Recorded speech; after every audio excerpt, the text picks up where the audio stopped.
Assalamualaikum warahmatullahi wabarakatuh.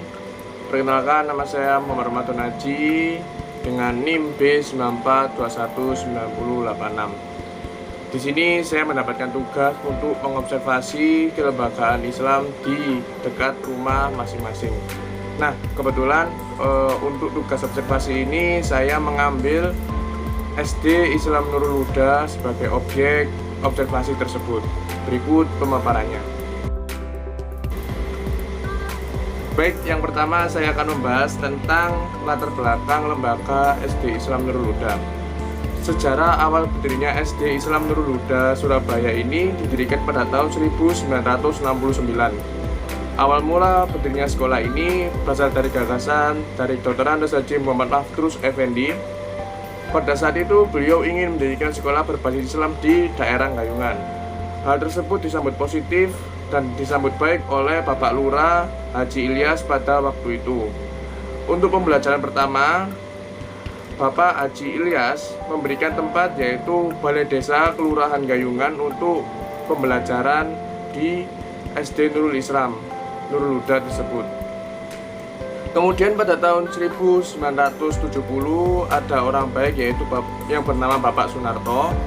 Pada tahun itu beliau mewakafkan tanah sebesar 200 meter persegi dan disitulah terbangun SD Islam Nurul Huda hingga saat ini.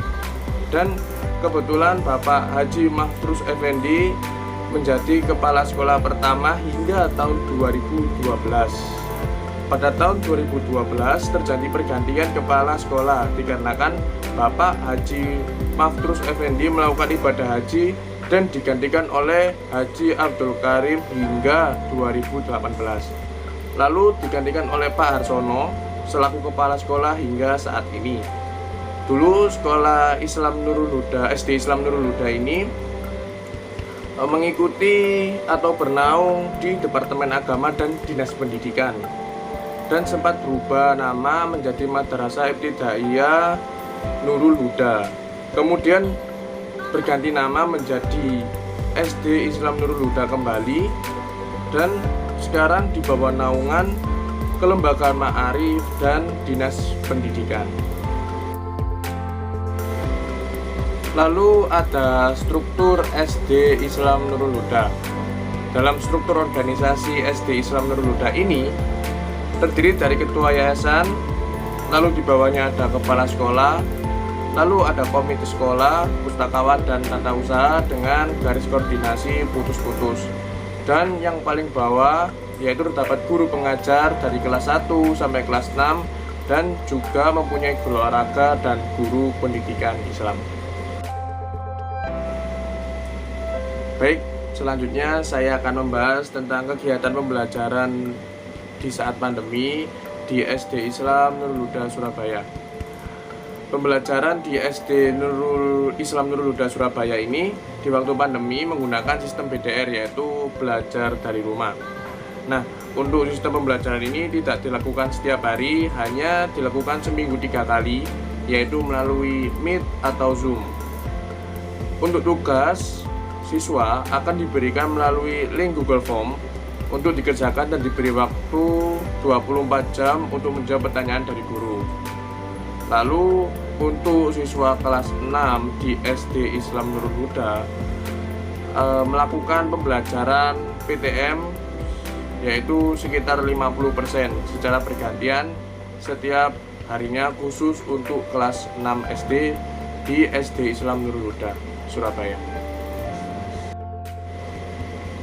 Berikutnya saya akan membahas tentang analisis SWOT. Yang pertama saya akan membahas tentang analisis SW terlebih dahulu, yaitu strength kekuatan dan weakness kelemahan. Yang pertama saya akan membahas tentang kekuatan di SD Islam Nurul Huda Surabaya.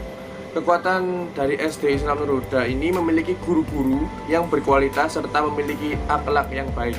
Selain itu memiliki ekstrakurikuler seperti Samro, Banjari, Rebana, dan Drum Band. Selain itu juga ada kelas atau program tahfiz Quran untuk juz amma di SD Islam Nurul Huda Surabaya. Yang kedua saya akan membahas tentang weakness, yaitu kelemahan. Kelemahan dari SD Islam Nurul Huda Surabaya ini mempunyai lahan yang sempit serta tidak mempunyai lapangan untuk melakukan kegiatan berolahraga untuk siswa SD Islam Nurul Huda Surabaya. Selanjutnya saya akan membahas analisis SWOT kembali, yaitu analisis OT, yaitu opportunities dan threats, peluang dan ancaman. Peluang dari SD Islam Nurul Huda yaitu dekat dengan rumah warga dan mempunyai masjid sendiri di sekolahnya. Selain itu, masyarakat sekitar SD Islam Nurul Huda ini kebanyakan menganut paham Nadlin. Dan kemudian saya akan membahas tentang ancaman. Ancaman dari SD Islam Nurul Huda ini dekat dengan pabrik oli yang masih aktif beroperasi hingga saat ini, dan banyak truk yang melewati SD Islam Nurul Huda tersebut, sehingga masyarakat atau siswa yang ada di situ harus berhati-hati jika bermain di luar sekolah SD Islam Nurul Huda Surabaya. Selanjutnya saya akan membahas tentang harapan ke depan SD Islam Nurul Huda. Harapan ke depan untuk SD Islam Nurul Huda adalah unggul dalam prestasi, terampil dalam ibadah, dengan haluan ajaran Ahlus Sunnah wal Jamaah. Selain itu juga mengembangkan fasilitas, sarana dan prasarana sekolah, serta menambah dan merenovasi kelas supaya lebih baik lagi ke depannya. Cukup sekian dari saya, observasi SD Islam Nurul Huda. Semoga bermanfaat. Jika ada salah kata mohon dimaafkan.